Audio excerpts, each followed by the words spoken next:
रोमियों के नाम पौलुस प्रेरित की पत्री, अध्याय 1।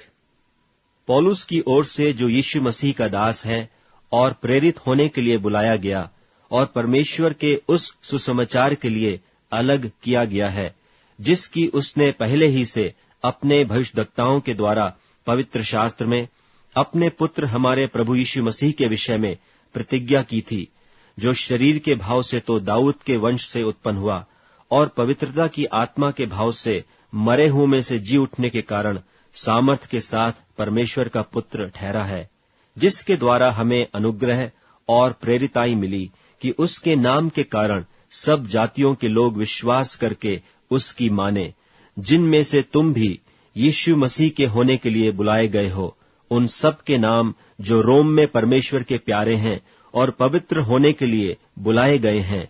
हमारे पिता परमेश्वर और प्रभु यीशु मसीह की ओर से तुम्हें अनुग्रह और शांति मिलती रहे। पहले मैं तुम सब के लिए यीशु मसीह के द्वारा अपने परमेश्वर का धन्यवाद करता हूं कि तुम्हारे विश्वास की चर्चा सारे जगत में हो रही है।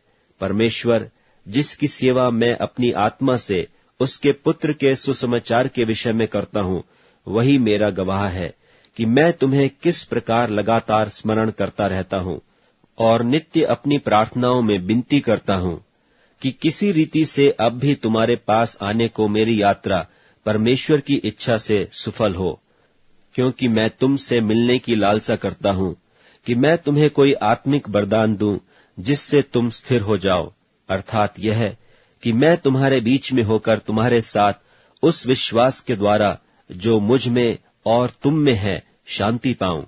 और हे भाइयों, मैं नहीं चाहता कि तुम इससे अनजान रहो कि मैंने बार बार तुम्हारे पास आना चाहा कि जैसा मुझे और अन्य जातियों में फल मिला वैसा ही तुम में भी मिले, परंतु अब तक रुका रहा।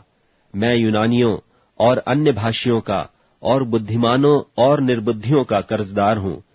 सो मैं तुम्हें भी, जो रोम में रहते हो, सुसमाचार सुनाने को भरसक तैयार हूं, क्योंकि मैं सुसमाचार से नहीं लजाता, इसलिए कि वह हर एक विश्वास करने वाले के लिए, पहले तो यहूदी फिर यूनानी के लिए, उद्धार के निमित्त परमेश्वर की सामर्थ है, क्योंकि उसमें परमेश्वर की धार्मिकता विश्वास से और विश्वास के लिए प्रकट होती है, जैसा लिखा है कि विश्वास से धर्मी जन जीवित रहेगा। परमेश्वर का क्रोध तो उन लोगों की सब अभक्ति और अधर्म पर स्वर्ग से प्रकट होता है, जो सत्य को अधर्म से दबाए रखते हैं, इसलिए कि परमेश्वर के विषय का ज्ञान उनके मनों में प्रकट है, क्योंकि परमेश्वर ने उन पर प्रकट किया है।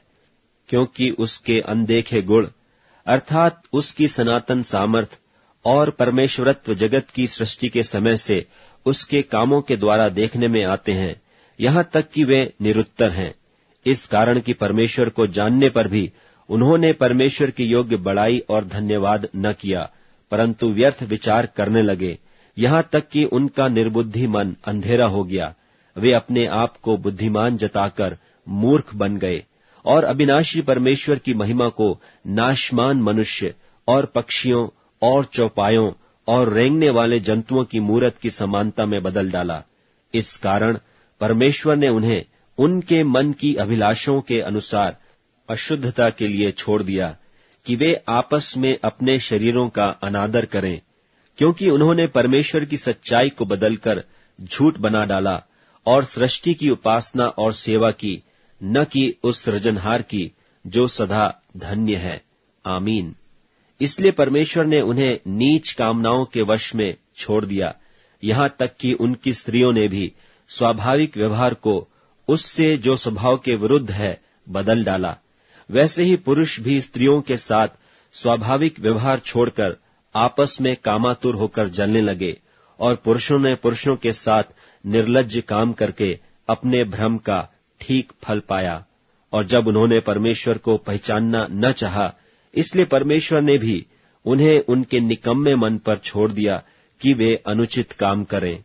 सो वे सब प्रकार के अधर्म और दुष्टता और लोभ और बैर भाव से भर गए, और डाह और हत्या और झगड़े और छल और ईर्ष्या से भरपूर हो गए, और चुगलखोर, बदनाम करने वाले, परमेश्वर के देखने में घृणित, औरों का अनादर करने वाले, अभिमानी, डींग मार, बुरी बुरी बातों के बनाने वाले, माता पिता की आज्ञा न मानने वाले, निर्बुद्धि, विश्वासघाती, माया रहित और निर्दय हो गए।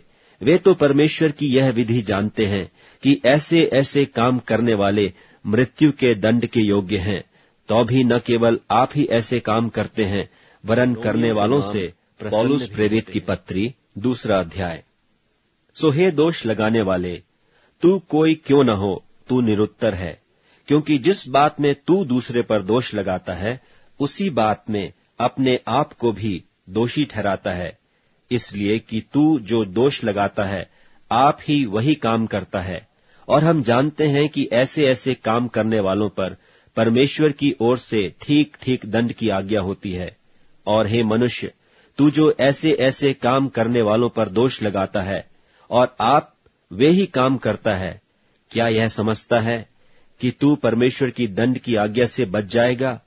क्या तू उसकी कृपा और सहनशीलता और धीरज रूपी धन को तुच्छ जानता है? और क्या यह नहीं समझता कि परमेश्वर की कृपा तुझे मन फिराव को सिखाती है? पर अपनी कठोरता और हठीले मन के अनुसार उसके क्रोध के दिन के लिए, जिसमें परमेश्वर का सच्चा न्याय प्रकट होगा, अपने निमित्त क्रोध कमा रहा है। वह हर एक को उसके कामों के अनुसार बदला देगा। जो सुकर्म में स्थिर रहकर महिमा और आदर और अमरता की खोज में हैं, उन्हें वह अनंत जीवन देगा।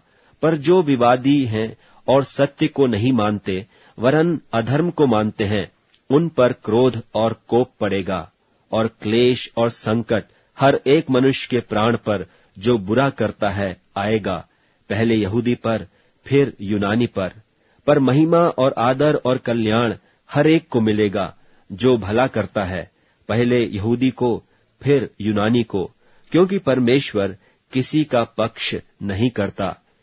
इसलिए कि जिन्होंने बिना व्यवस्था पाए पाप किया, वे बिना व्यवस्था के नाश भी होंगे, और जिन्होंने व्यवस्था पाकर पाप किया, उनका दंड व्यवस्था के अनुसार होगा, क्योंकि परमेश्वर के यहाँ व्यवस्था के सुनने वाले धर्मी नहीं, पर व्यवस्था पर चलने वाले धर्मी ठहराए जाएंगे।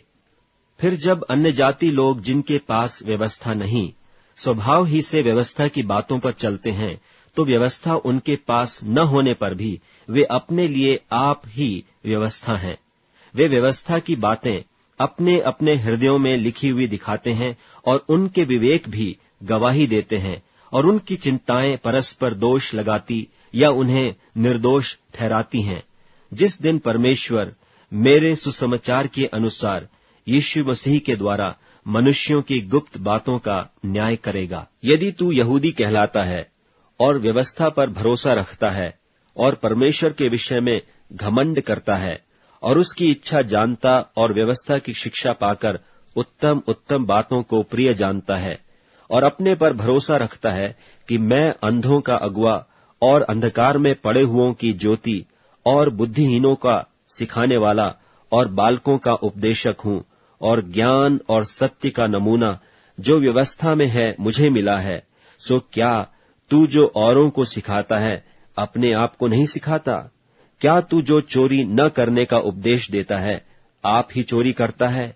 तू जो कहता है व्यभिचार न करना, क्या आप ही व्यभिचार करता है? तू जो मूर्तों से घृणा करता है, क्या आप ही मंदिरों को लूटता है? तू जो व्यवस्था के विषय में घमंड करता है, क्या व्यवस्था न मानकर परमेश्वर का अनादर करता है? क्योंकि तुम्हारे कारण अन्य जातियों में परमेश्वर के नाम की निंदा की जाती है, जैसा लिखा भी है, यदि तू व्यवस्था पर चले तो खतने से लाभ तो है, परंतु यदि तू व्यवस्था को न माने तो तेरा खतना बिन खतना की दशा ठहरा। सो यदि खतना रहित मनुष्य व्यवस्था की विधियों को माना करे, तो क्या उसकी बिन खतना की दशा खतने के बराबर न गिनी जाएगी? और जो मनुष्य जाति के कारण बिन खतना रहा, यदि वह व्यवस्था को पूरा करे, तो क्या तुझे जो लेख पाने और खतना किए जाने पर भी व्यवस्था को माना नहीं करता है, दोषी न ठहराएगा? क्योंकि वह यहूदी नहीं जो प्रगट में यहूदी है, और न वह खतना है जो प्रगट में है और देह में है, पर यहूदी वही है जो मन में है, और खतना वही है जो हृदय का और आत्मा में है, न कि लेख का। ऐसे की प्रशंसा मनुष्यों की ओर से नहीं, परंतु परमेश्वर पौलुस प्रेरित की पत्री 3 अध्याय। सो यहूदी की क्या बड़ाई या खतने का क्या लाभ? हर प्रकार से बहुत कुछ। पहले तो यह कि परमेश्वर के वचन उनको सौंपे गए। यदि कितने विश्वासघाती निकले भी तो क्या हुआ? क्या उनके विश्वासघाती होने से परमेश्वर की सच्चाई व्यर्थ ठहरेगी? कदापि नहीं, वरन परमेश्वर सच्चा और हर एक मनुष्य झूठा ठहरे।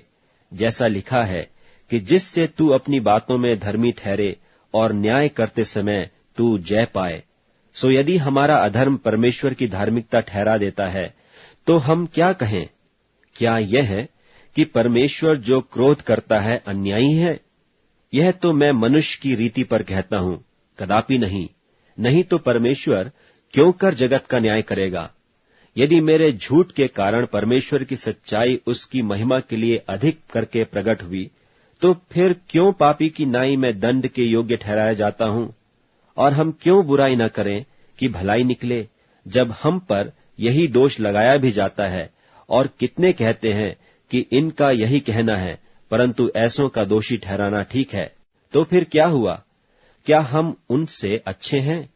कभी नहीं, क्योंकि हम यहूदियों और यूनानियों दोनों पर यह दोष लगा चुके हैं कि वे सब के सब पाप के वश में हैं।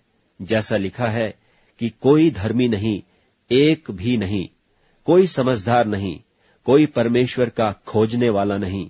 सब भटक गए हैं, सब के सब निकम्मे बन गए, कोई भलाई करने वाला नहीं, एक भी नहीं।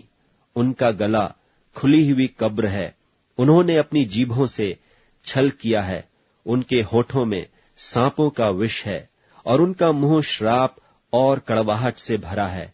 उनके पांव लोहू बहाने को फुर्तीले हैं, उनके मार्गों में नाश और क्लेश है। उन्होंने कुशल का मार्ग नहीं जाना, उनकी आंखों के सामने परमेश्वर का भय नहीं। हम जानते हैं कि व्यवस्था जो कुछ कहती है, उन्हीं से कहती है जो व्यवस्था के अधीन है, इसलिए कि हर एक मुंह बंद किया जाए और सारा संसार परमेश्वर के दंड के योग्य ठहरे। क्योंकि व्यवस्था के कामों से कोई प्राणी उसके सामने धर्मी नहीं ठहरेगा, इसलिए कि व्यवस्था के द्वारा पाप की पहचान होती है। पर अब बिना व्यवस्था परमेश्वर की वह धार्मिकता प्रकट हुई है, जिसकी गवाही व्यवस्था और भविष्यद्वक्ता देते हैं, अर्थात परमेश्वर की वह धार्मिकता जो यीशु मसीह पर विश्वास करने से सब विश्वास करने वालों के लिए है, क्योंकि कुछ भेद नहीं, इसलिए कि सबने पाप किया है और परमेश्वर की महिमा से रहित हैं, परंतु उसके अनुग्रह से उस छुटकारे के द्वारा जो मसीह यीशु में है सेत मेत धर्मी ठहराए जाते हैं। उसे परमेश्वर ने उसके लोहू के कारण एक ऐसा प्रायश्चित ठहराया जो विश्वास करने से कार्यकारी होता है, कि जो पाप पहले किए गए और जिनकी परमेश्वर ने अपनी सहनशीलता से आनाकानी की, उनके विषय में वह अपनी धार्मिकता प्रकट करे, वरन इसी समय उसकी धार्मिकता प्रकट हो, कि जिससे वह आप ही धर्मी ठहरे और जो यीशु पर विश्वास करे उसका भी धर्मी ठहराने वाला हो। तो घमंड करना कहाँ रहा? उसकी तो जगह ही नहीं। कौन सी व्यवस्था के कारण से? क्या कर्मों की व्यवस्था से? नहीं, वरन विश्वास की व्यवस्था के कारण। इसलिए हम इस परिणाम पर पहुंचते हैं कि मनुष्य व्यवस्था के कामों के बिना विश्वास के द्वारा धर्मी ठहरता है। क्या परमेश्वर केवल यहूदियों ही का है? क्या अन्य जातियों का नहीं? हाँ, अन्य जातियों का भी है, क्योंकि एक ही परमेश्वर है जो खतना वालों को विश्वास से और खतना रहितों को भी विश्वास के द्वारा धर्मी ठहराएगा। तो क्या हम व्यवस्था को विश्वास के द्वारा व्यर्थ ठहराते हैं? कदापि नहीं, वरन व्यवस्था को पौलुस प्रेरित की पत्री 4 अध्याय। सो हम क्या कहें कि हमारे शारीरिक पिता इब्राहिम को क्या प्राप्त हुआ? क्योंकि यदि इब्राहिम कर्मों से धर्मी ठहराया जाता तो उसे घमंड करने की जगह होती, परंतु परमेश्वर के निकट नहीं। पवित्र शास्त्र क्या कहता है? यह कि इब्राहिम ने परमेश्वर पर विश्वास किया और यह उसके लिए धार्मिकता गिना गया। काम करने वाले की मजदूरी देना दान नहीं, परंतु हक समझा जाता है। परंतु जो काम नहीं करता, वरन भक्तिहीन के धर्मी ठहराने वाले पर विश्वास करता है, उसका विश्वास उसके लिए धार्मिकता गिना जाता है। जिसे परमेश्वर बिना कर्मों के धर्मी ठहराता है, उसे दाऊद भी धन्य कहता है कि धन्य वे हैं जिनके अधर्म क्षमा हुए और जिनके पाप ढांपे गए। धन्य है वह मनुष्य जिसे परमेश्वर पापी न ठहराए। तो यह धन्य कहना क्या खतना वालों ही के लिए है या खतना रहितों के लिए भी? हम यह कहते हैं कि इब्राहिम के लिए उसका विश्वास धार्मिकता गिना गया। तो वह क्यों कर गिना गया?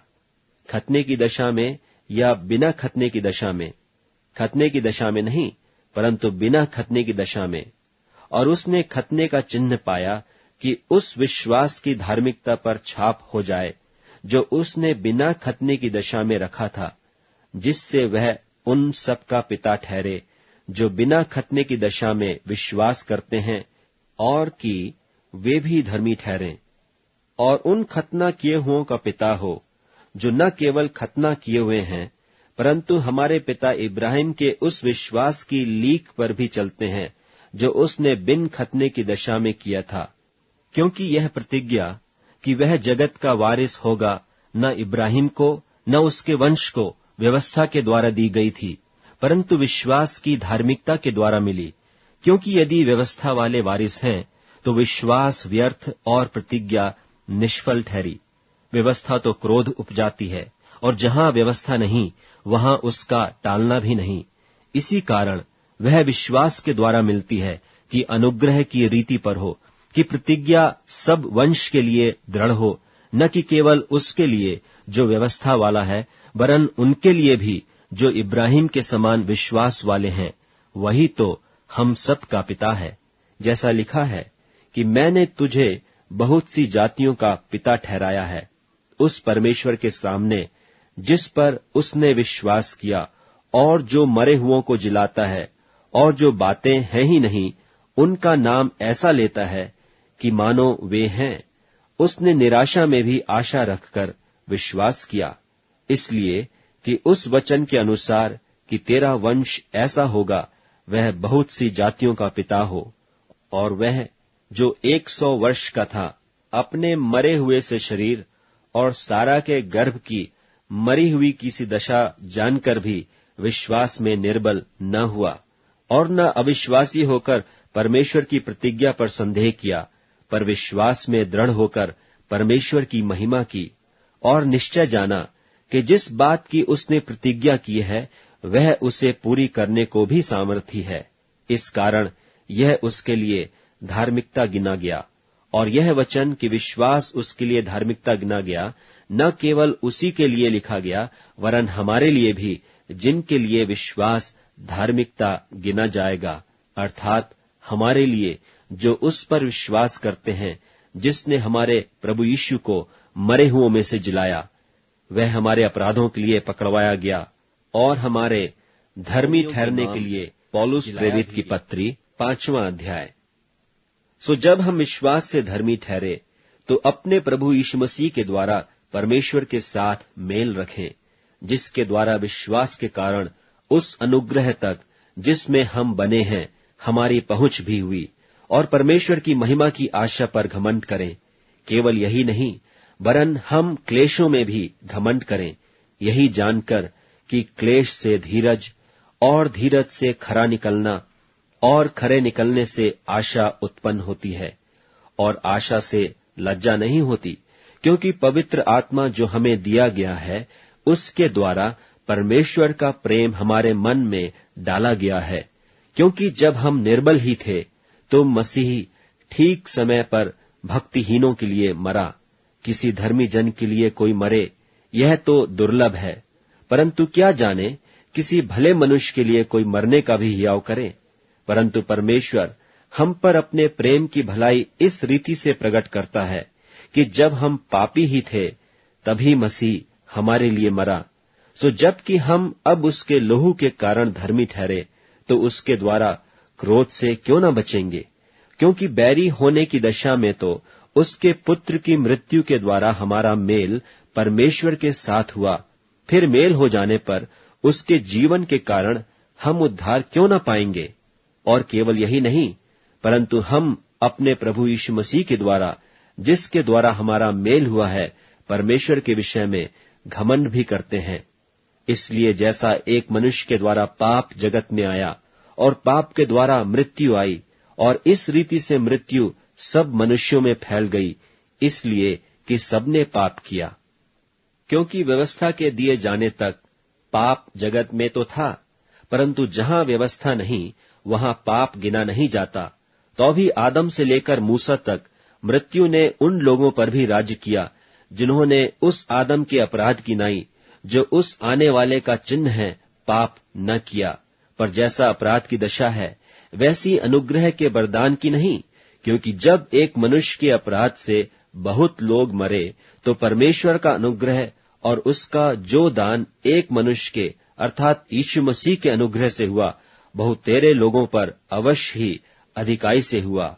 और जैसा एक मनुष्य के पाप करने का फल हुआ, वैसा ही दान की दशा नहीं। क्योंकि एक ही के कारण दंड की आज्ञा का फैसला हुआ, परंतु बहुतेरे अपराधों से ऐसा वरदान उत्पन्न हुआ कि लोग धर्मी ठहरे।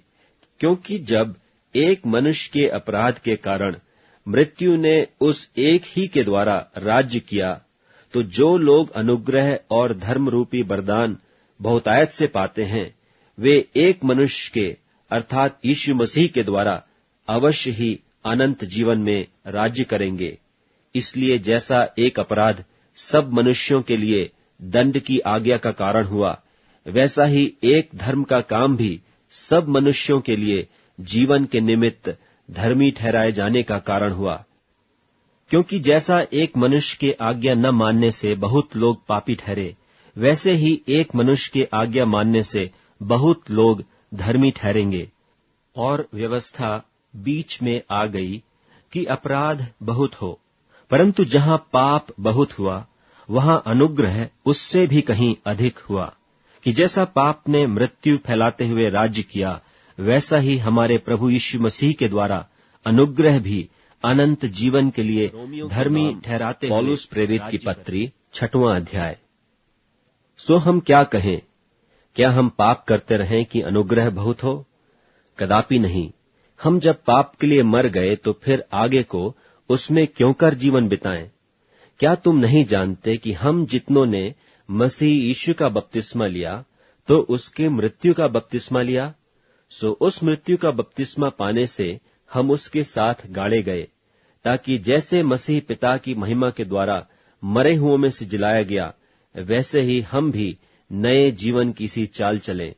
क्योंकि यदि हम उसकी मृत्यु की समानता में उसके साथ जुट गए हैं, तो निश्चय उसके जी उठने की समानता में भी जुट जाएंगे। क्योंकि हम जानते हैं कि हमारा पुराना मनुष्यत्व उसके साथ क्रूस पर चढ़ाया गया, ताकि पाप का शरीर व्यर्थ हो जाए, ताकि हम आगे को पाप के दासत्व में न रहें। क्योंकि जो मर गया वह पाप से छूटकर धर्मी ठहरा। सो यदि हम मसीह के साथ मर गए, तो हमारा विश्वास यह है कि उसके साथ जिएंगे भी।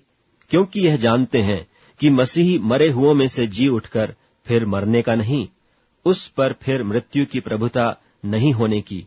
क्योंकि वह जो मर गया तो पाप के लिए एक ही बार मर गया, परंतु जो जीवित है तो परमेश्वर के लिए जीवित है। ऐसे ही तुम भी अपने आप को पाप के लिए तो मरा, परंतु परमेश्वर के लिए मसीह यीशु में जीवित समझो। इसलिए पाप तुम्हारे मरणहार शरीर में राज्य न करे कि तुम उसकी लालसाओं के अधीन रहो, और न अपने अंगों को अधर्म के हथियार होने के लिए पाप को सौंपो, पर अपने आप को मरे हुओं में से जी उठा हुआ जानकर परमेश्वर को सौंपो, और अपने अंगों को धर्म के हथियार होने के लिए परमेश्वर को सौंपो। और तुम पर पाप की प्रभुता न होगी, क्योंकि तुम व्यवस्था के अधीन नहीं, वरन अनुग्रह के अधीन हो। तो क्या हुआ? क्या हम इसलिए पाप करें कि हम व्यवस्था के अधीन नहीं, वरन अनुग्रह के अधीन हैं? कदापि नहीं। क्या तुम नहीं जानते कि जिसकी आज्ञा मानने के लिए तुम अपने आप को दासों की नाई सौंप देते हो, उसी के दास हो, और जिसकी मानते हो, चाहे पाप के, जिसका अंत मृत्यु है, चाहे आज्ञा मानने के, जिसका अंत धार्मिकता है। परंतु परमेश्वर का धन्यवाद हो कि तुम जो पाप के दास थे, तो भी मन से उस उपदेश के मानने वाले हो गए जिसके सांचे में ढाले गए थे, और पाप से छुड़ाए जाकर धर्म के दास हो गए। मैं तुम्हारी शारीरिक दुर्बलता के कारण मनुष्यों की रीति पर कहता हूं, जैसे तुमने अपने अंगों को कुकर्म के लिए अशुद्धता और कुकर्म के दास करके सौंपा था, वैसे ही अब अपने अंगों को पवित्रता के लिए धर्म के दास करके सौंप दो। जब तुम पाप के दास थे, तो धर्म की ओर से स्वतंत्र थे।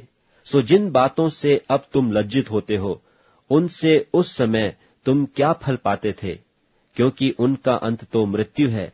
परंतु अब पाप से स्वतंत्र होकर और परमेश्वर के दास बनकर तुमको फल मिला, जिससे पवित्रता प्राप्त होती है, और उसका अंत अनंत जीवन है।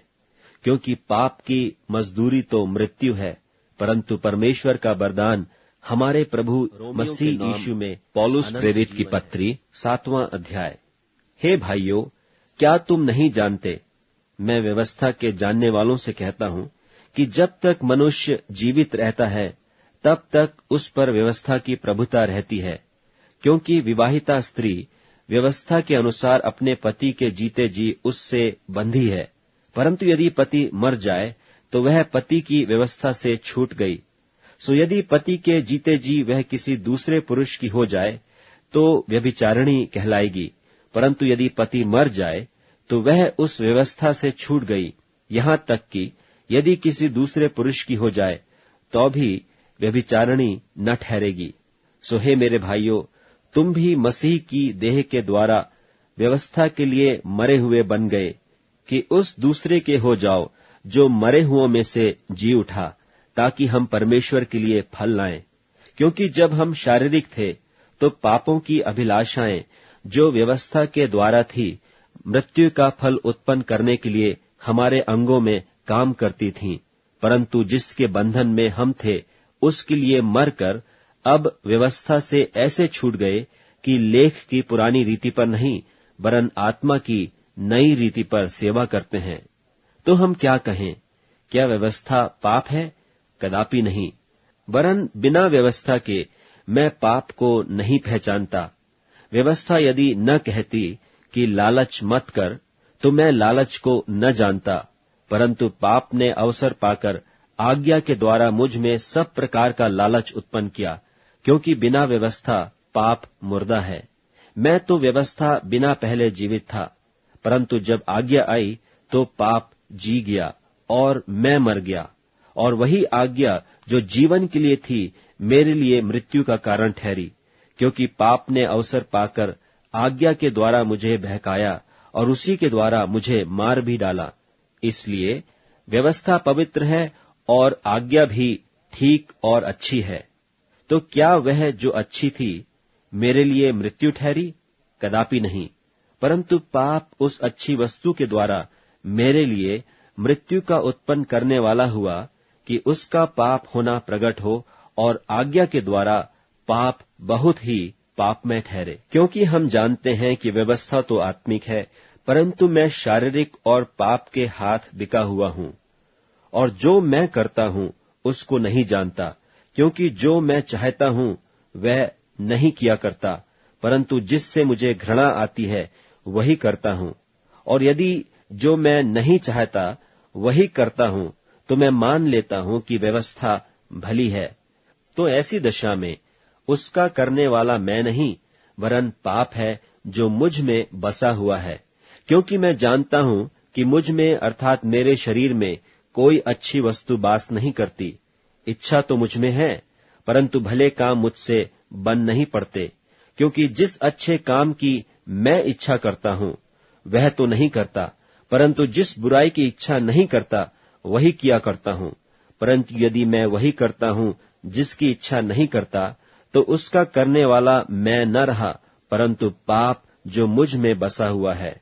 सो मैं यह व्यवस्था पाता हूं कि जब भलाई करने की इच्छा करता हूं तो बुराई मेरे पास आती है, क्योंकि मैं भीतरी मनुष्यत्व से तो परमेश्वर की व्यवस्था से बहुत प्रसन्न रहता हूं, परंतु मुझे अपने अंगों में दूसरे प्रकार की व्यवस्था दिखाई पड़ती है, जो मेरी बुद्धि की व्यवस्था से लड़ती है और मुझे पाप की व्यवस्था की बंधन में डालती है, जो मेरे अंगों में है। मैं कैसा अभागा मनुष्य हूं! मुझे इस मृत्यु की देह से कौन छुड़ाएगा? मैं अपने प्रभु यीशु मसीह के द्वारा परमेश्वर का धन्यवाद करता हूं। निदान मैं आप बुद्धि से तो परमेश्वर की व्यवस्था का, परंतु शरीर से पाप की व्यवस्था का। पौलुस प्रेरित की पत्री 8वां अध्याय। सो अब जो मसीह यीशु में हैं, उन पर दंड की आज्ञा नहीं, क्योंकि वे शरीर के अनुसार नहीं वरन आत्मा के अनुसार चलते हैं। क्योंकि जीवन की आत्मा की व्यवस्था ने मसीह यीशु में मुझे पाप की और मृत्यु की व्यवस्था से स्वतंत्र कर दिया। क्योंकि जो काम व्यवस्था शरीर के कारण दुर्बल होकर न कर सकी, उसको परमेश्वर ने किया, अर्थात अपने ही पुत्र को पाप में शरीर की समानता में और पाप के बलिदान होने के लिए भेजकर शरीर में पाप पर दंड की आज्ञा दी, इसलिए कि व्यवस्था की विधि हम में जो शरीर के अनुसार नहीं वरन आत्मा के अनुसार चलते हैं पूरी की जाए। क्योंकि शारीरिक व्यक्ति शरीर की बातों पर मन लगाते हैं, परंतु आध्यात्मिक आत्मा की बातों पर मन लगाते हैं। शरीर पर मन लगाना तो मृत्यु है, परंतु आत्मा पर मन लगाना जीवन और शांति है। क्योंकि शरीर पर मन लगाना तो परमेश्वर से बैर रखना है, क्योंकि न तो परमेश्वर की व्यवस्था के अधीन है और न हो सकता है। और जो शारीरिक दशा में हैं, वे परमेश्वर को प्रसन्न नहीं कर सकते। परंतु जबकि परमेश्वर का आत्मा तुम में बसता है, तो तुम शारीरिक दशा में नहीं परंतु आत्मिक दशा में हो। यदि किसी में मसीह का आत्मा नहीं, तो वह उसका जन नहीं। और यदि मसीह तुम में है, तो देह पाप के कारण मरी हुई है, परंतु आत्मा धर्म के कारण जीवित है।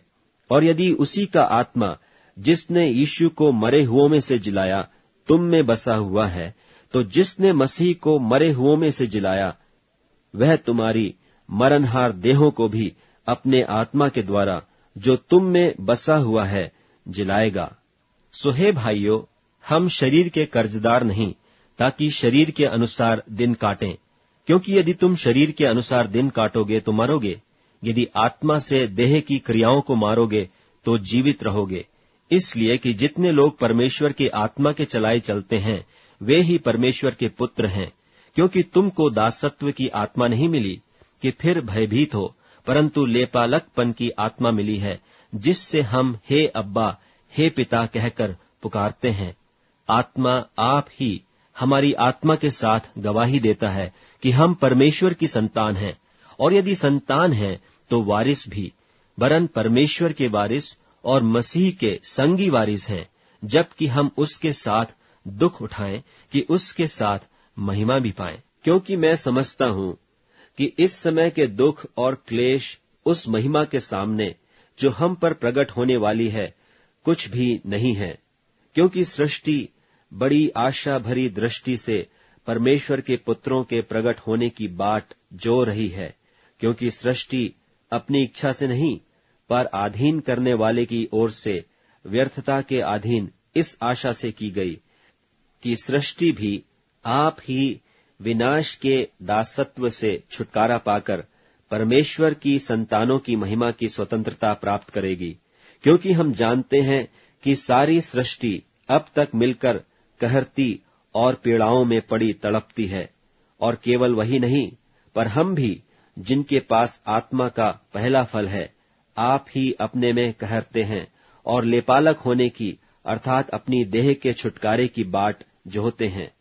आशा के द्वारा तो हमारा उद्धार हुआ है, परंतु जिस वस्तु की आशा की जाती है, जब वह देखने में आए तो फिर आशा कहाँ रही? क्योंकि जिस वस्तु को कोई देख रहा है, उसकी क्या आशा करेगा? परंतु जिस वस्तु को हम नहीं देखते, यदि उसकी आशा रखते हैं, तो धीरज से उसकी बाट जोहते भी हैं।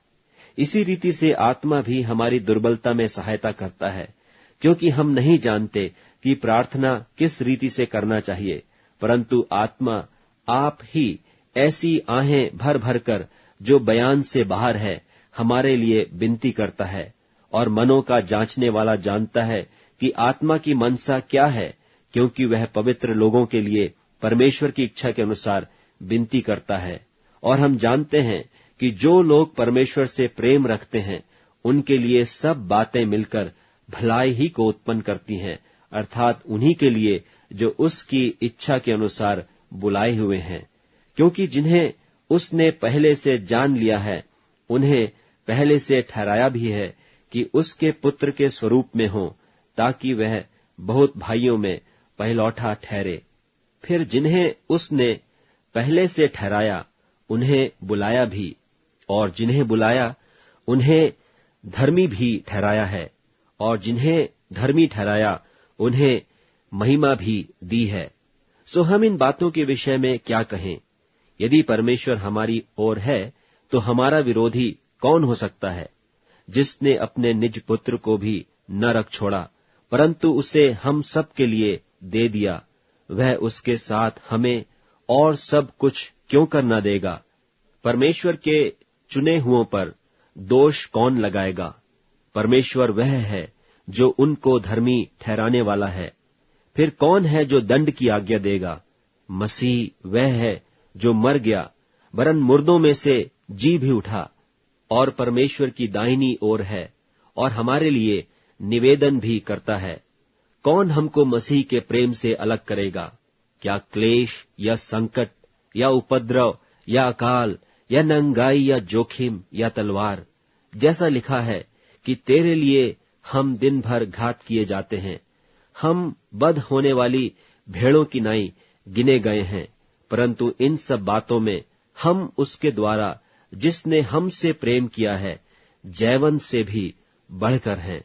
क्योंकि मैं निश्चय जानता हूं कि न मृत्यु, न जीवन, न स्वर्गदूत, न प्रधानताएं, न वर्तमान, न भविष्य, न सामर्थ, न ऊंचाई, न गहराई, और न कोई और सृष्टि हमें परमेश्वर के प्रेम से जो हमारे प्रभु मसीह यीशु में है। पौलुस प्रेरित की पत्री 9वां अध्याय। मैं मसीह में सच कहता हूं, झूठ नहीं बोलता, और मेरा विवेक भी पवित्र आत्मा में गवाही देता है कि मुझे बड़ा शोक है और मेरा मन सदा दुखता रहता है, क्योंकि मैं यहां तक चाहता था कि अपने भाइयों के लिए जो शरीर के भाव से मेरे कुटुंबी हैं, आप ही मसीह से शापित हो जाता। वे इस्राएली हैं, और लेपालकपन का हक और महिमा और वाचाएं और व्यवस्था और उपासना और प्रतिज्ञाएं उन्हीं की हैं। पुरखे भी उन्हीं के हैं, और मसीह भी शरीर के भाव से उन्हीं में से हुआ, जो सबके ऊपर परम परमेश्वर युगानुयुग धन्य है। आमीन। परंतु यह नहीं कि परमेश्वर का वचन टल गया, इसलिए कि जो इस्राएल के वंश हैं वे सब इस्राएली नहीं, और न इब्राहिम के वंश होने के कारण सब उसकी संतान ठहरे। परंतु लिखा है कि इसहाक ही से तेरा वंश कहलाएगा। अर्थात शरीर की संतान परमेश्वर की संतान नहीं, परंतु प्रतिज्ञा के संतान वंश गिने जाते हैं। क्योंकि प्रतिज्ञा का वचन यह है कि मैं इस समय के अनुसार आऊंगा और सारा के पुत्र होगा। और केवल यही नहीं, परंतु जब रिबका भी एक से अर्थात हमारे पिता इसहाक से गर्भवती थी, और अभी तक न तो बालक जन्मे थे और न उन्होंने कुछ भला या बुरा किया था, कि उसने कहा कि जेठा छुटके का दास होगा, इसलिए कि परमेश्वर की मनसा जो उसके चुन लेने के अनुसार है, कर्मों के कारण नहीं, परंतु बुलाने वाले पर बनी रहे। जैसा लिखा है कि मैंने याकूब से प्रेम किया, परंतु एसो को अप्रिय जाना। सो हम क्या कहें? क्या परमेश्वर के यहां अन्याय है? कदापि नहीं, क्योंकि वह मूसा से कहता है, मैं जिस किसी पर दया करना चाहूं उस पर दया करूंगा, और जिस किसी पर कृपा करना चाहूं उसी पर कृपा करूंगा। सो यह न तो चाहने वाले की न दौड़ने वाले की, परंतु दया करने वाले परमेश्वर की बात है।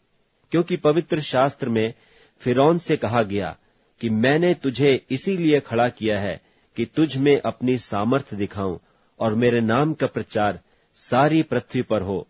सो वह जिस पर चाहता है उस पर दया करता है, और जिसे चाहता है उसे कठोर कर देता है। सो तू मुझसे कहेगा, वह फिर क्यों दोष लगाता है? कौन उसकी इच्छा का सामना करता है? हे मनुष्य, भला तू कौन है जो परमेश्वर का सामना करता है? क्या गढ़ी हुई वस्तु गढ़ने वाले से कह सकती है कि तूने मुझे ऐसा क्यों बनाया है? क्या कुम्हार को मिट्टी पर अधिकार नहीं कि एक ही लौंदे में से एक बर्तन आदर के लिए और दूसरे को अनादर के लिए बनाए?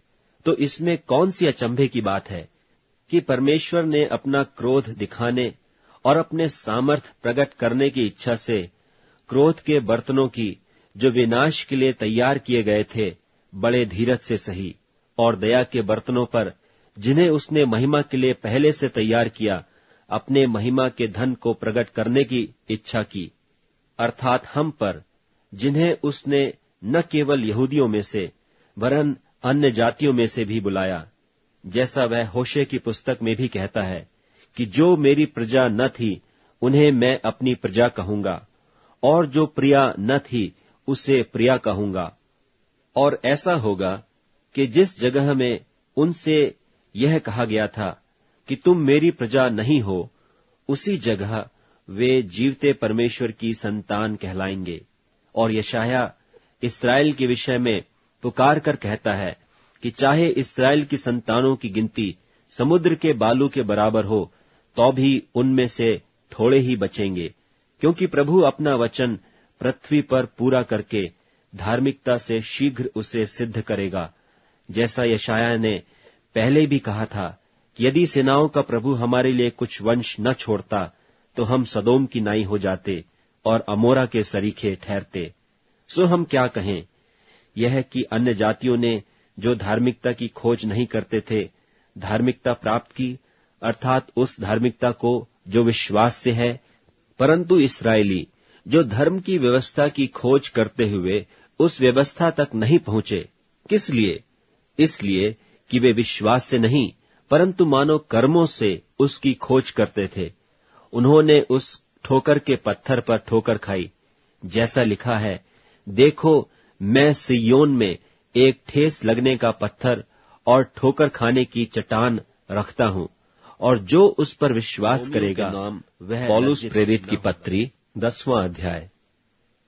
हे भाइयों, मेरे मन की अभिलाषा और उनके लिए परमेश्वर से मेरी प्रार्थना है कि वे उद्धार पाएं, क्योंकि मैं उनकी गवाही देता हूं कि उनको परमेश्वर के लिए धुन रहती है, परंतु बुद्धिमानी के साथ नहीं, क्योंकि वे परमेश्वर की धार्मिकता से अनजान होकर और अपनी धार्मिकता स्थापन करने का यत्न करके परमेश्वर की धार्मिकता के अधीन न हुए।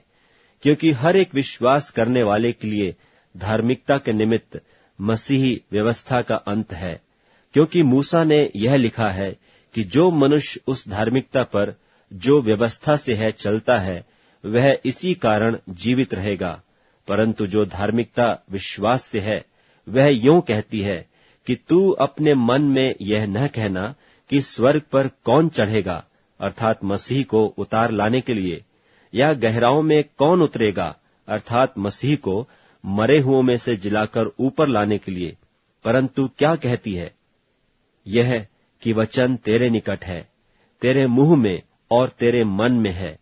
यह वही विश्वास का वचन है जो हम प्रचार करते हैं कि यदि तू अपने मुंह से यीशु को प्रभु जानकर अंगीकार करे और अपने मन से विश्वास करे कि परमेश्वर ने उससे मरे हुओं में से जिलाया, तो तू निश्चय उद्धार पाएगा। क्योंकि धार्मिकता के लिए मन से विश्वास किया जाता है और उद्धार के लिए मुंह से अंगीकार किया जाता है। क्योंकि पवित्र शास्त्र यह कहता है कि जो कोई उस पर विश्वास करेगा वह लज्जित न होगा। यहूदियों और यूनानियों में कुछ भेद नहीं, इसलिए कि वह सब का प्रभु है और अपने सब नाम लेने वालों के लिए उदार है। क्योंकि जो कोई प्रभु का नाम लेगा वह उद्धार पाएगा।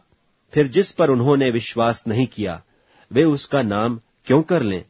और जिसकी नहीं सुनी, उस पर क्यों कर विश्वास करें? और प्रचारक बिना क्यों कर सुने? और यदि भेजे न जाएं, तो क्यों कर प्रचार करें?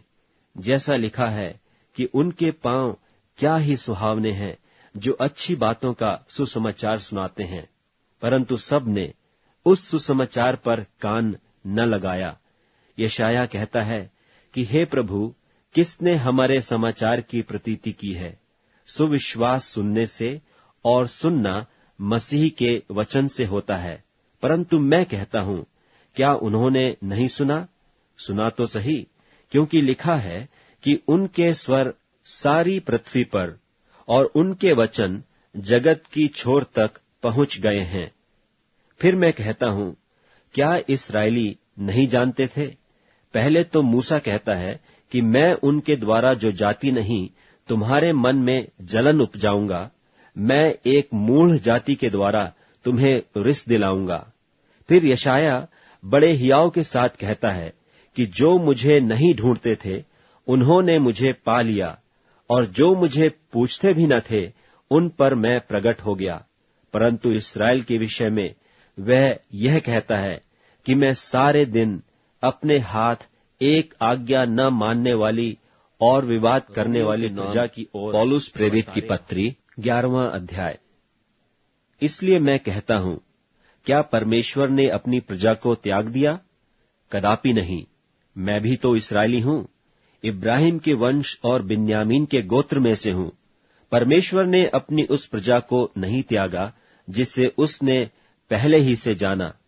क्या तुम नहीं जानते कि पवित्र शास्त्र एलिय्याह की कथा में क्या कहता है कि वह इस्राएल के विरोध में परमेश्वर से विनती करता है कि हे प्रभु, उन्होंने तेरे भविष्यद्वक्ताओं को घात किया और तेरी वेदियों को ढा दिया है, और मैं ही अकेला बच रहा हूं, और वे मेरे प्राण के भी खोजी हैं। परंतु परमेश्वर से उसे क्या उत्तर मिला कि मैंने अपने लिए 7,000 पुरुषों को रख छोड़ा है, जिन्होंने बाल के आगे घुटने नहीं टेके हैं। सो इसी रीति से इस समय भी अनुग्रह से चुने हुए कितने लोग बाकी हैं। यदि यह अनुग्रह से हुआ है तो फिर कर्मों से नहीं, नहीं तो अनुग्रह फिर अनुग्रह नहीं रहा। सो परिणाम क्या हुआ? यह कि इस्राएली जिसकी खोज में हैं वह उनको नहीं मिला, परंतु चुने हुओं को मिला, और शेष लोग कठोर किए गए हैं। जैसा लिखा है कि परमेश्वर ने उन्हें आज के दिन तक भारी नींद में डाल रखा है, और ऐसी आंखें दी जो न देखें और ऐसे कान जो न सुने। और दाऊद कहता है, उनका भोजन उनके लिए जाल और फंदा और ठोकर और दंड का कारण हो जाए। उनकी आंखों पर अंधेरा छा जाए ताकि न देखें, और तू सदा उनकी पीठ को झुकाए रख। सो मैं कहता हूं, क्या उन्होंने इसलिए ठोकर खाई कि गिर पड़े? कदापि नहीं, परंतु उनके गिरने के कारण अन्य जातियों को उद्धार मिला कि उन्हें जलन हो। सो यदि उनका गिरना जगत के लिए धन और उनकी घटी अन्य जातियों के लिए संपत्ति का कारण हुआ, तो उनकी भरपूरी से कितना न होगा। मैं तुम अन्य जातियों से यह बातें कहता हूं, जबकि मैं अन्य जातियों के लिए प्रेरित हूं, तो मैं अपनी सेवा की बड़ाई करता हूं, ताकि किसी रीति से मैं अपने कुटुंबियों से जलन करवाकर उनमें से कई एक का उद्धार कराऊं। क्योंकि जबकि उनका त्याग दिया जाना जगत के मिलाप का कारण हुआ, तो क्या उनका ग्रहण किया जाना मरे हुओं में से जी उठने के बराबर न होगा? जब भेंट का पहला पेड़ा पवित्र ठहरा, तो पूरा गुंधा हुआ आटा भी पवित्र है, और जब जड़ पवित्र ठहरी, तो डालियां भी ऐसी ही हैं। और यदि कई एक डाली तोड़ दी गई, और तू जंगली जलपाई होकर उनमें साटा गया, और जलपाई की जड़ की चिकनाई का भागी हुआ है, तो डालियों पर घमंड न करना। और यदि तू घमंड करे, तो जान रख कि तू जड़ को नहीं, परंतु जड़ तुझे संभालती है। फिर तू कहेगा, डालियां इसलिए तोड़ी गईं कि मैं साटा जाऊं। भला वे तो अविश्वास के कारण तोड़ी गईं, परंतु तू विश्वास से बना रहता है। इसलिए अभिमानी न हो, परंतु भय कर, क्योंकि जब परमेश्वर ने स्वाभाविक डालियां न छोड़ी, तो तुझे भी न छोड़ेगा। इसलिए परमेश्वर की कृपा और कड़ाई को देख। जो गिर गए उन पर कड़ाई, परंतु तुझ पर कृपा, यदि तू उसमें बना रहे, नहीं तो तू भी काट डाला जाएगा। और वे भी यदि अविश्वास में न रहें, तो साटे जाएंगे, क्योंकि परमेश्वर उन्हें फिर साट सकता है। क्योंकि यदि तू उस जलपाई से जो स्वभाव से जंगली है काटा गया और स्वभाव के विरुद्ध अच्छी जलपाई में साटा गया, तो ये जो स्वाभाविक डालियां हैं अपने ही जलपाई में साटे क्यों न जाएंगे। हे भाइयों, कहीं ऐसा ना हो कि तुम अपने आप को बुद्धिमान समझ लो। इसलिए मैं नहीं चाहता कि तुम इस भेद से अनजान रहो कि जब तक अन्य जातियां पूरी रीति से प्रवेश न कर लें, तब तक इस्राएल का एक भाग ऐसा ही कठोर रहेगा, और इस रीति से सारा इस्राएल उद्धार पाएगा। जैसा लिखा है कि छुड़ाने वाला सिय्योन से आएगा और अभक्ति को याकूब से दूर करेगा, और उनके साथ मेरी यही वाचा होगी, जबकि मैं उनके पापों को दूर कर दूंगा। वे सुसमाचार के भाव से तो तुम्हारे बैरी हैं, परंतु चुन लिए जाने के भाव से बाप दादों के प्यारे हैं, क्योंकि परमेश्वर अपने वरदानों से और बुलाहट से कभी पीछे नहीं हटता।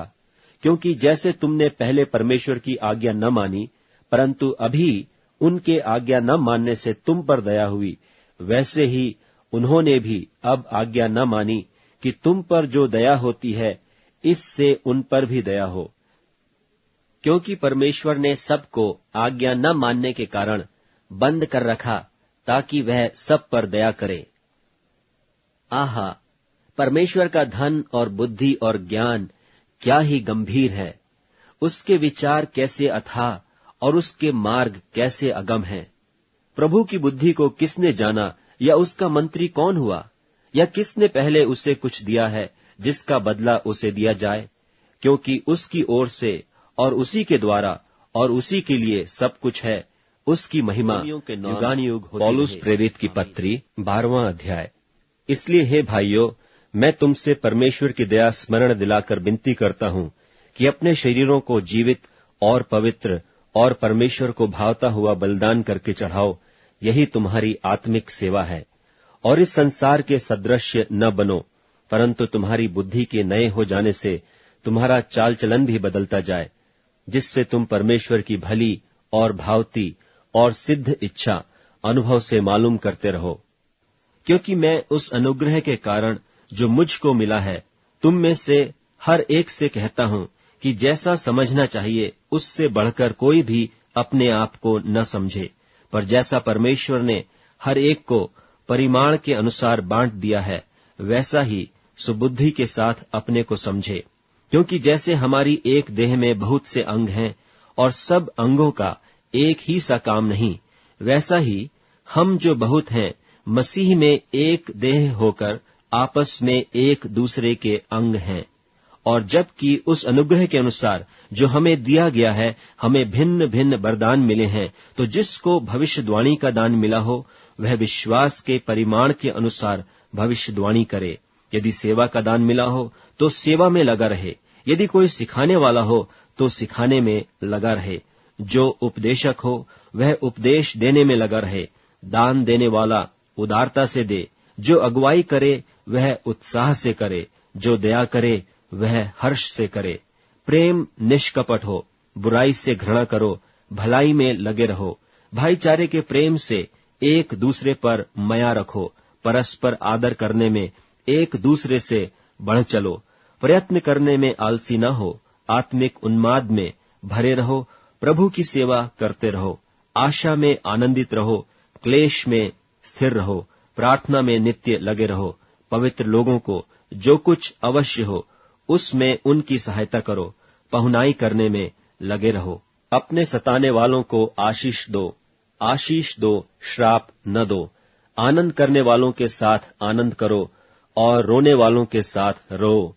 आपस में एक सा मन रखो, अभिमानी न हो, परंतु दीनों के साथ संगति रखो। अपनी दृष्टि में बुद्धिमान न हो, बुराई के बदले किसी से बुराई न करो। जो बातें सब लोगों के निकट भली हैं, उनकी चिंता किया करो। जहां तक हो सके तुम अपने भरसक सब मनुष्यों के साथ मेल मिलाप रखो।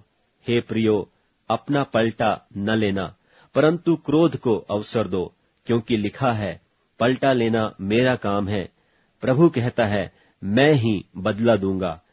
परंतु यदि तेरा बैरी भूखा हो तो उसे खाना खिला, यदि प्यासा हो तो उसे पानी पिला, क्योंकि ऐसा करने से तू उसके सिर पर आग के अंगारों का ढेर लगाएगा।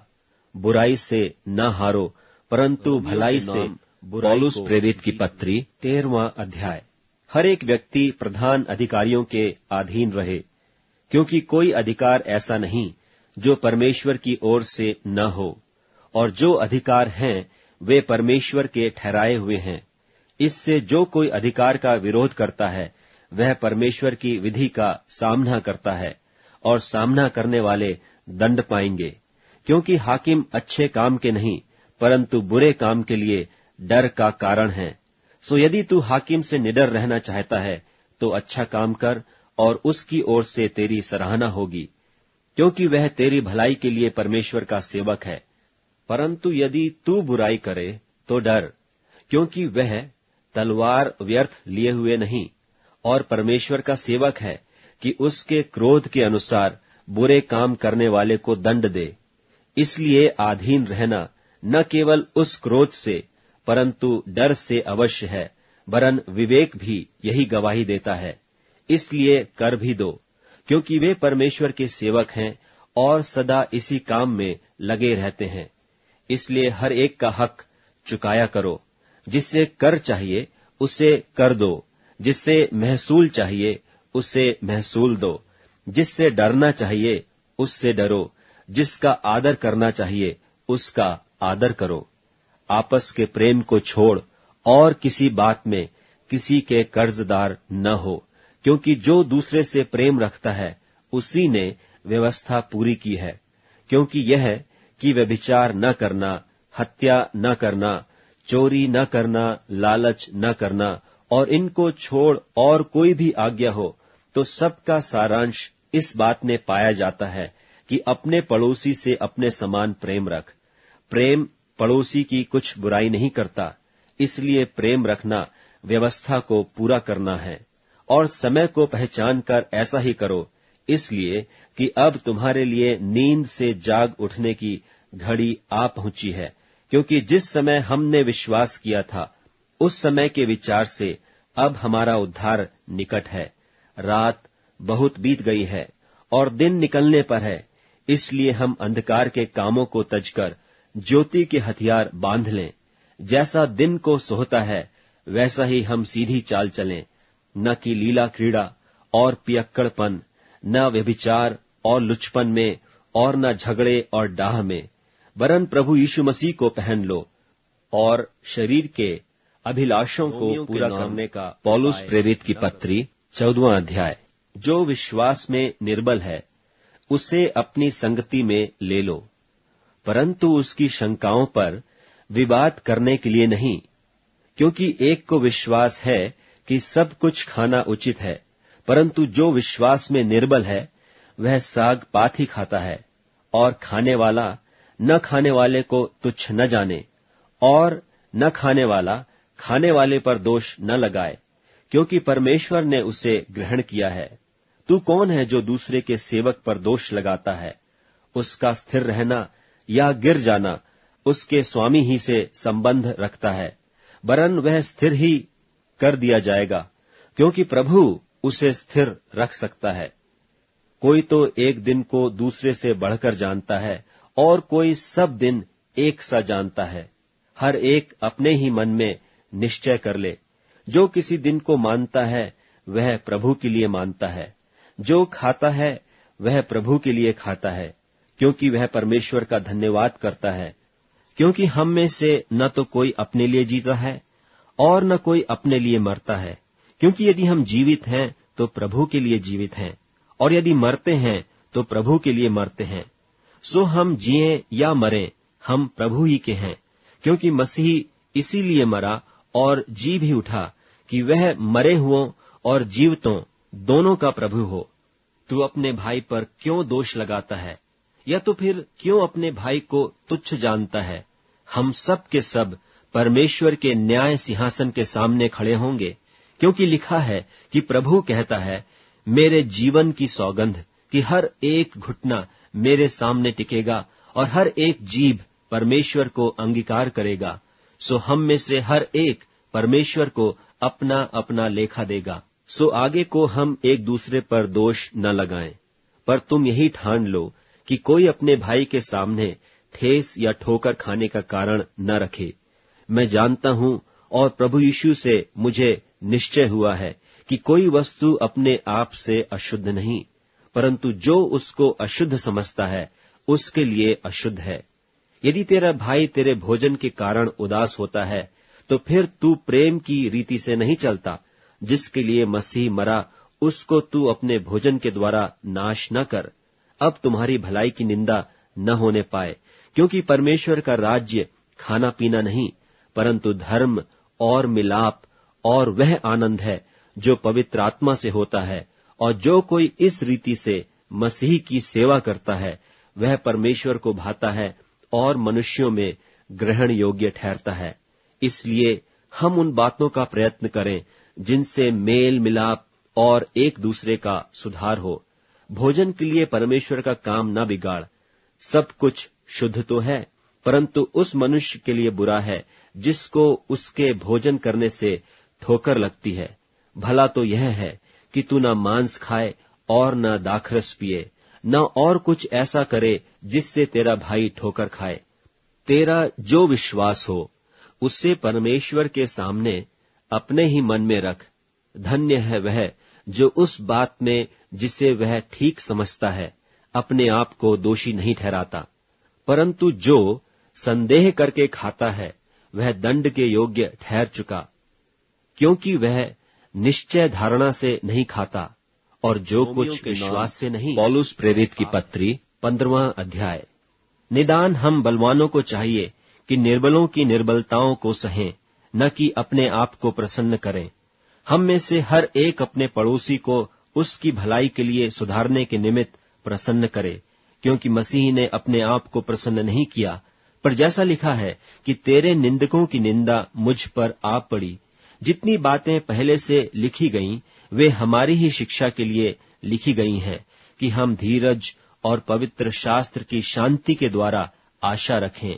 और धीरज और शांति का दाता परमेश्वर तुम्हें यह वरदान दे कि मसीह यीशु के अनुसार आपस में एक मन रहो, ताकि तुम एक मन और एक मुंह होकर हमारे प्रभु यीशु मसीह के पिता परमेश्वर की बड़ाई करो।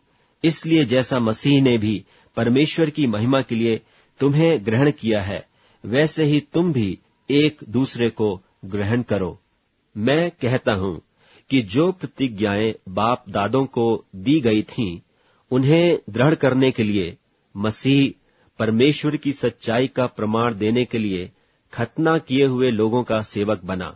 और अन्य जाति भी दया के कारण परमेश्वर की बड़ाई करें, जैसा लिखा है कि इसलिए मैं जाति जाति में तेरा धन्यवाद करूंगा और तेरे नाम के भजन गाऊंगा।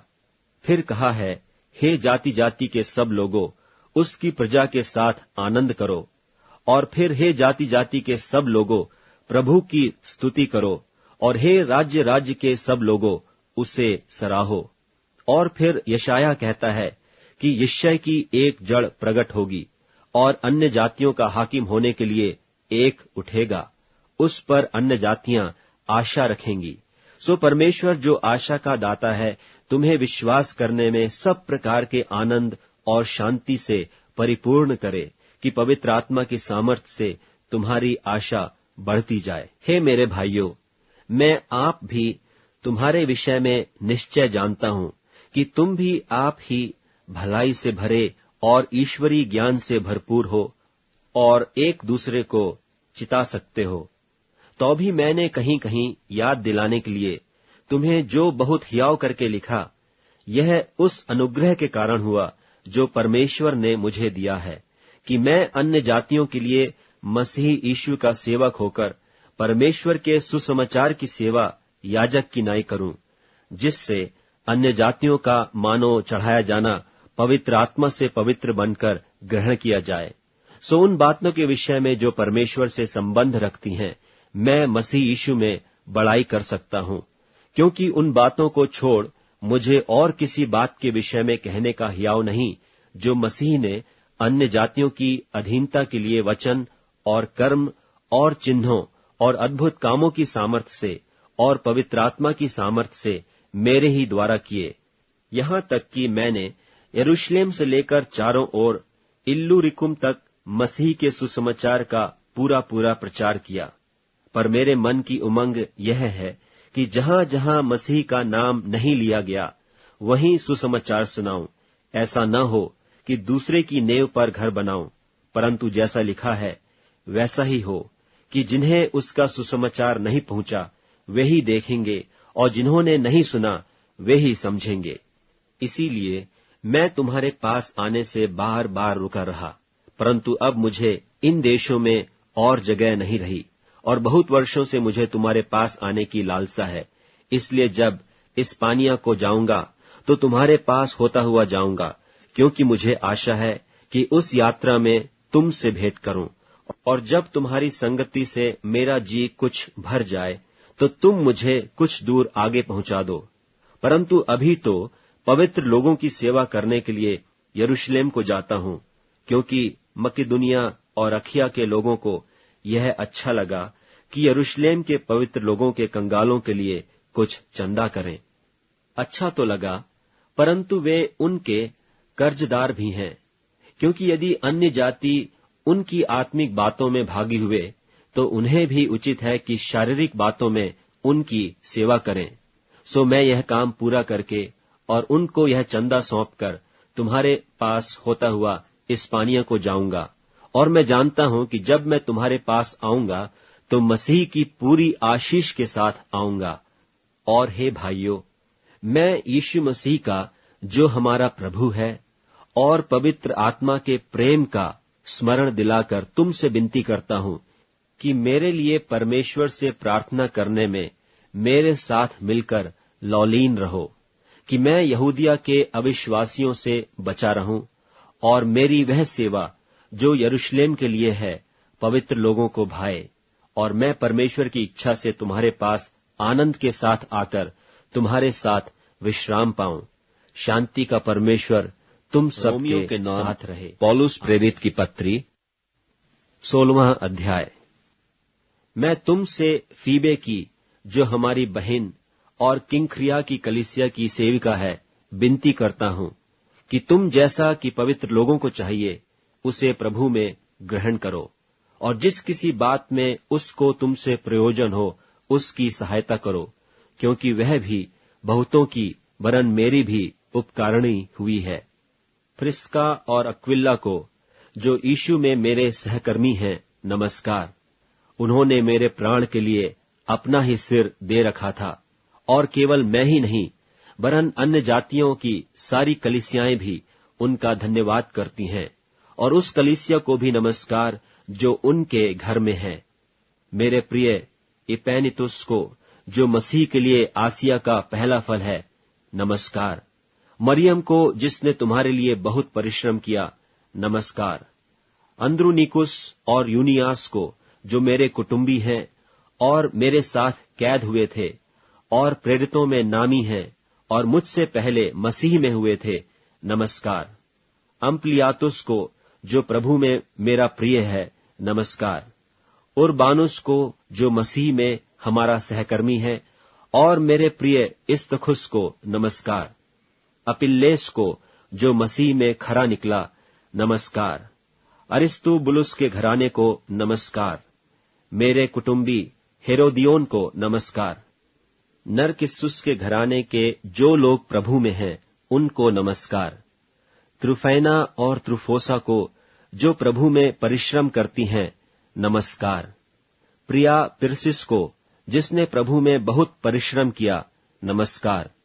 रूफुस को, जो प्रभु में चुना हुआ है, और उसकी माता जो मेरी भी है, दोनों को नमस्कार। असुकृतुस और फिलगोन और हिमस और पत्रुबास और हिमांस और उनके साथ के भाइयों को नमस्कार। फिलुलुगुस और यूलिया और नेरियुस और उसकी बहन और उलुम्पास और उनके साथ के सब पवित्र लोगों को नमस्कार। आपस में पवित्र चुंबन से नमस्कार करो। तुमको मसीह की सारी कलीसियाओं की ओर से नमस्कार। अब हे भाइयों, मैं तुमसे विनती करता हूं कि जो लोग उस शिक्षा के विपरीत जो तुमने पाई है फूट पड़ने और ठोकर खाने के कारण होते हैं, उन्हें ताड़ लिया करो और उनसे दूर रहो, क्योंकि ऐसे लोग हमारे प्रभु मसीह की नहीं परंतु अपने पेट की सेवा करते हैं और चिकनी चुपड़ी बातों से सीधे सादे मन के लोगों को बहका देते हैं। तुम्हारे आज्ञा मानने की चर्चा सब लोगों में फैल गई है, इसलिए मैं तुम्हारे विषय में आनंद करता हूँ। परंतु मैं यह चाहता हूँ कि तुम भलाई के लिए बुद्धिमान परंतु बुराई के लिए भोले बने रहो। शांति का परमेश्वर शैतान को तुम्हारे पांव से शीघ्र कुचलवा देगा। हमारे प्रभु यीशु मसीह का अनुग्रह तुम पर होता रहे। तिमुथियुस मेरे सहकर्मी का और लूकियुस और यासोन और सोसी पत्रुस मेरे कुटुंबियों का तुमको नमस्कार। मुझ पत्री के लिखने वाले तिर्तियुस का प्रभु में तुमको नमस्कार। गयुस का जो मेरी और कलीसिया का पाहुनाई करने वाला है उसका तुम्हें नमस्कार। इरास्तुस जो नगर का भंडारी है और भाई क्वार्तुस का तुमको नमस्कार।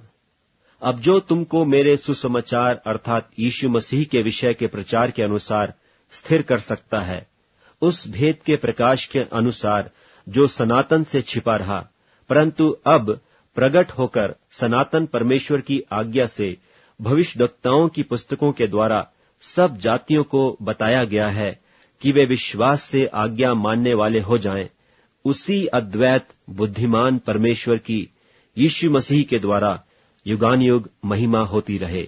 आमीन।